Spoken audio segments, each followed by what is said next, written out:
Bien, corresponde ahora hablar acerca de cuál es la forma correcta de estudiar o de pensar acerca de los accidentes, de los aspectos accidentales de las cosas y acerca de los objetos artificiales, aquellos construidos por el ser humano.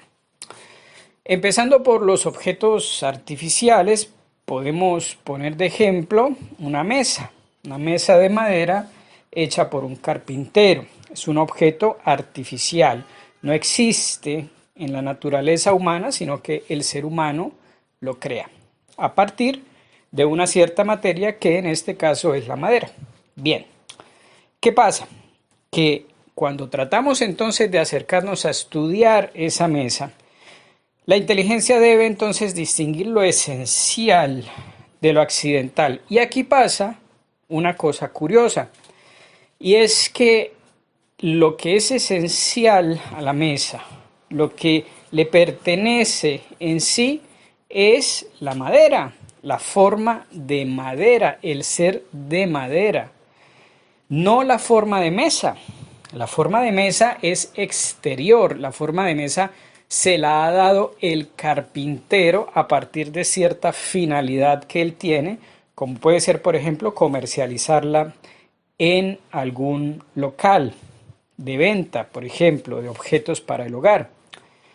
Pero la forma de mesa no está en la madera, no surge de la madera, no le pertenece a la madera en sí. Y lo sabemos porque de hecho con ese mismo trozo de madera el artesano carpintero hubiera podido perfectamente hacer muchas otras cosas, una silla, una ventana, una puerta, cualquier tipo de cosa hubiera podido hacer con esa madera, dándole otra forma según otra finalidad perseguida por el artista, por el artesano. Entonces, cuando la inteligencia se enfrenta a conocer la mesa, se encuentra con esta cosa curiosa de que al distinguir lo esencial de lo accidental, resulta que lo esencial es la forma de madera y lo accidental es la forma de mesa que solamente de manera como externa le ha venido a la madera por obra del arte del carpintero. Entonces, cuando nos ponemos a pensar en la cuidad de la mesa en cuanto mesa, no en cuanto madera, sino en cuanto mesa, tenemos que concluir que la cuidad de mesa, el ser mesa, en realidad está más propiamente hablando en la mente, en la inteligencia del carpintero que en la mesa. Cuando vamos a la mesa individual como tal que tenemos ante nuestros ojos, tenemos que reconocer que esa disposición de partes en la que hay una superficie y cuatro patas le ha sido dada de manera externa, pero no surge de la propia naturaleza de la madera. Por lo tanto, si queremos estudiar, analizar, encontrar la cuidad de la mesa en cuanto es mesa, tenemos que buscarla no tanto en la mesa individual, sino más bien en la mente del artífice. Esa sería la manera de pensar las cuidades de los objetos artificiales. Y lo mismo que decimos de la mesa, podemos decirlo de cualquier cosa. Piensen ustedes, por ejemplo, en un reloj. Cuando tienen ustedes enfrente un reloj y empiezan a tratar de comprenderlo, su inteligencia empieza todo ese camino que hemos señalado de lo esencial, lo accidental, lo substancial, los accidentes, la división, la definición para llegar a comprender exactamente qué es eso que tengo enfrente.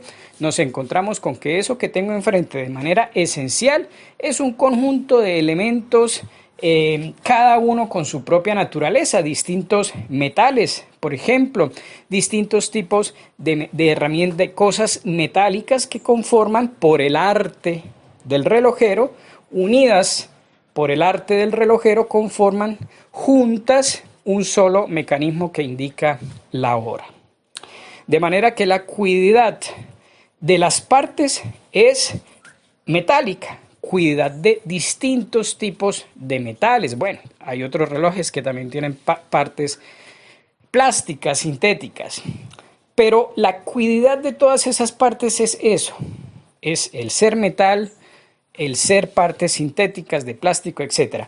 Y el estar organizadas o unidas para conformar un reloj no les pertenece a ellas en cuanto metálicas y en cuanto plásticas y en cuanto sintéticos, sino que les pertenece más bien por el arte del relojero que las ha organizado de esa manera. No surge del metal la tendencia a organizarse en forma de reloj. Los distintos metales y plásticos que conforman el reloj aparecen en la naturaleza disgregados, separados, son sustancias numérica e incluso esencialmente distintas.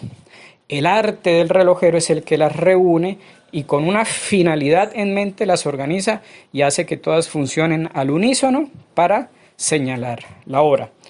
De tal manera que la cuidad del reloj, en cuanto reloj, hay que buscarla en la inteligencia del artista. No está la cuidad en el reloj como tal, porque cuando analizamos el reloj como tal, vemos sus partes y analizamos las cualidades, las propiedades, las características de las partes, encontramos que la cuidad que allí hay es una cuidad de distintos metales, de distintas partes plásticas, sintéticas, etc. Pero resulta que están organizadas en forma de reloj no por sí mismas, porque esa tendencia a hacer reloj brote de su naturaleza interna, sino gracias al arte del relojero que de esa manera las ha querido disponer. Entonces, esta es la manera de encontrar o de pensar las cualidades cuando hablamos de cosas artificiales. Muy distinto en las cosas naturales, como se podrán haber dado cuenta.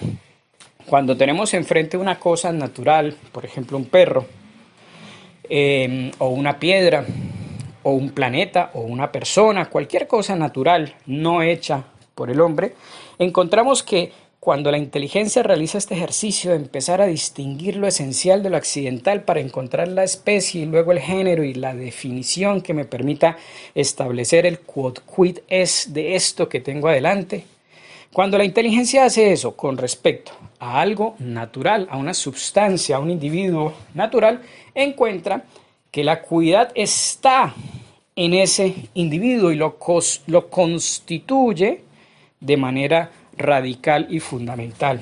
Muy distinto cuando se trata de cualquier objeto artificial que ustedes puedan pensar. Pueden hacer el ejercicio con cualquier objeto. Piensen en un computador, por ejemplo, en un ordenador, como dicen en España. Si ustedes analizan el ordenador y quieren encontrar la cuidad, la sustancia que hay ahí, en realidad se van a encontrar que son un montón de sustancias distintas, distintos materiales, plásticos, metálicos, circuitos electrónicos, etcétera, etcétera, cada uno hecho o cada uno perteneciente a un cierto modo de ser, a una cierta especie o género de sustancias. Pero están juntas y tienen la forma, funcionan como ordenador gracias al arte del ingeniero que ensambló las partes y las puso todas a trabajar al unísono en pro de un solo objetivo, que es, en el caso de los ordenadores, de los computadores, recibir, almacenar, procesar, combinar, etcétera, etcétera, todo tipo de datos y de información.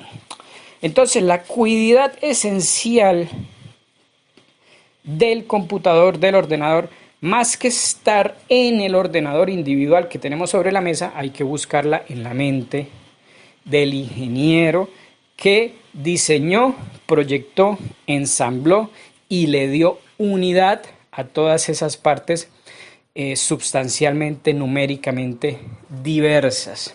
Esta es la manera de entender, de pensar, de tratar de comprender la cuidad esencial y la distinción entre lo esencial y lo accidental cuando se trata de objetos hechos por el arte humano.